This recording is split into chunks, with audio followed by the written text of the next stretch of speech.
Coming up on Vegas Nation Blitz, the Raiders have fired Josh McDaniels and Dave Ziegler. Antonio Pierce and Champ Kelly take over as interim coach and GM. I hear your concerns. I share your frustrations. We're going to work to present to you a product worthy of your support. And the Silver and Black have a new starting quarterback. Vegas Nation Blitz starts now. Powered by the Las Vegas Review-Journal, this is Vegas Nation Blitz. Presented by D&R House of Diamonds, making luxury affordable.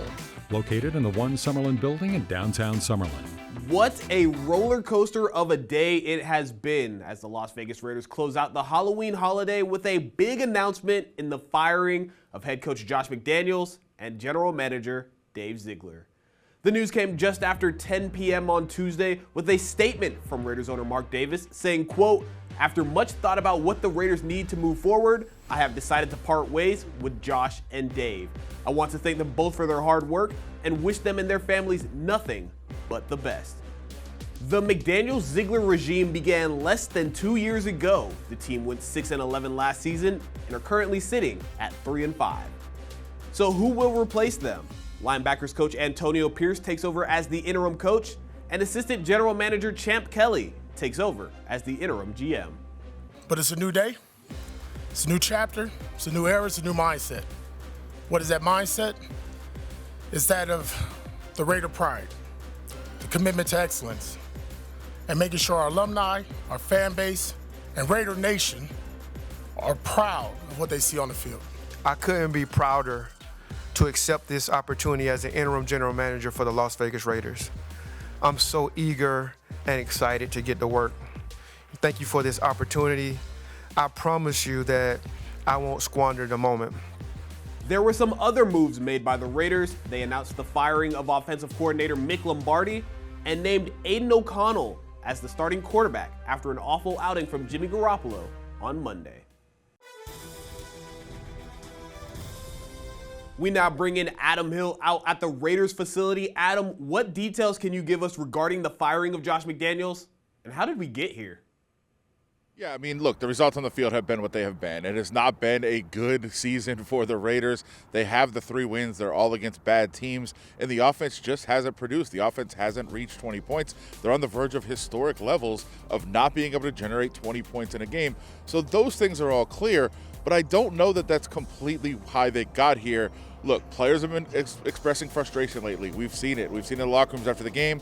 We've seen it in practices. We've seen guys at a loss for words to explain what is happening and why it's happening.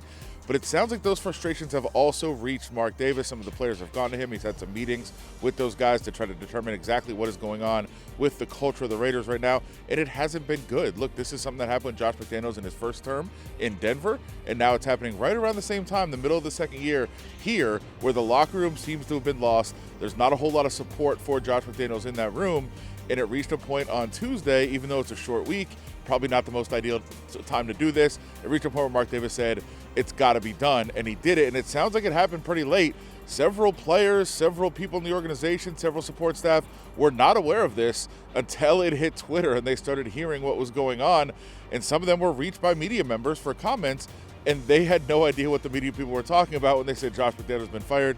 Very strange, but those are the kind of things that happen when these decisions are made quickly, and the Raiders acted quickly. They had to, because look, they have a game on Sunday. They've got to prepare for it.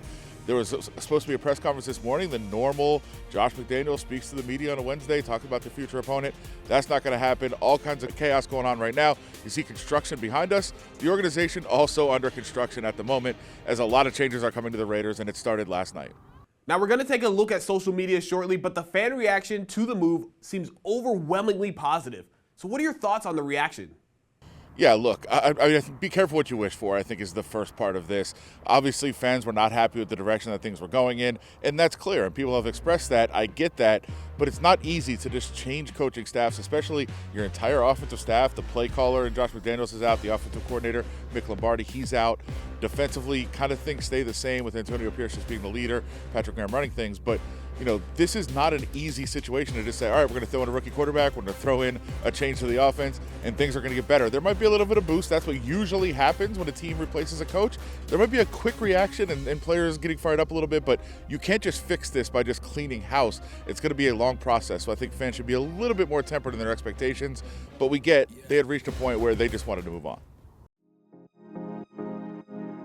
Well, Adam, as you say, Raider Nation should temper expectations. Like I mentioned, it looks mostly celebratory on social media.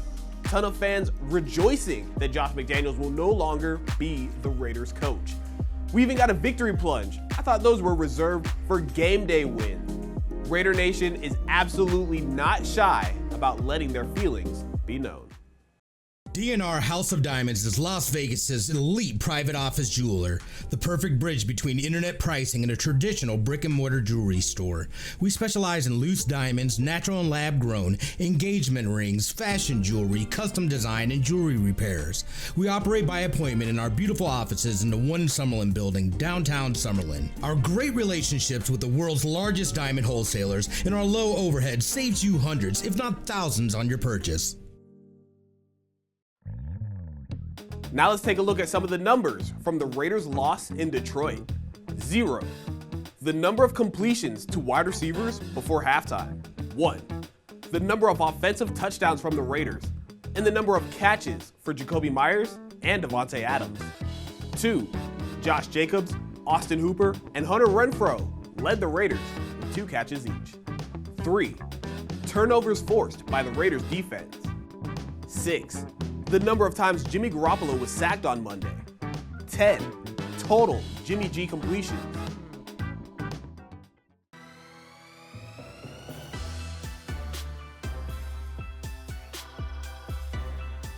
When the Raiders visited the Lions, it was a bit of a homecoming for star defensive end Maxx Crosby. And now when he watches his alma mater, Eastern Michigan, take the field for home football games, he'll be watching the team play on a field named after him. It's the ultimate honor. I always talk about legacy. That's something that's the most important thing to me. Money, all the things that come with, playing in the NFL are great, but I want to leave a legacy, not only for myself, but for my family, my daughter, my wife. Crosby, along with his wife Rachel, who was a former soccer player at the school, committed $1 million to the athletic department. Their donation will go towards Eastern Michigan's Champions Building program to renovate the school's athletic facilities. It's just, I feel like it's the least I can do to give back to the school that absolutely gave me, the opportunity to chase whatever, was on my mind and whatever I dreamed of, and without them it wouldn't be possible. So, I'm super excited for it. We got a lot of, the future's bright at Eastern, and people didn't really see that when I first got there. So for me, it's just a testament to, the guys giving me a chance to come out and, be a part of something special. And that'll do it for this week's Vegas Nation Blitz. Thank you so much for watching. As always, we want to remind you to visit vegasnation.com for all your Raiders news and updates, and to tune in to Saturday's Vegas Nation Game Day. For the rest of the team, I'm Leandre Fox. Thank you so much for watching. Powered by the Las Vegas Review-Journal, this is Vegas Nation Blitz. Presented by D&R House of Diamonds, making luxury affordable. Located in the One Summerlin building in downtown Summerlin.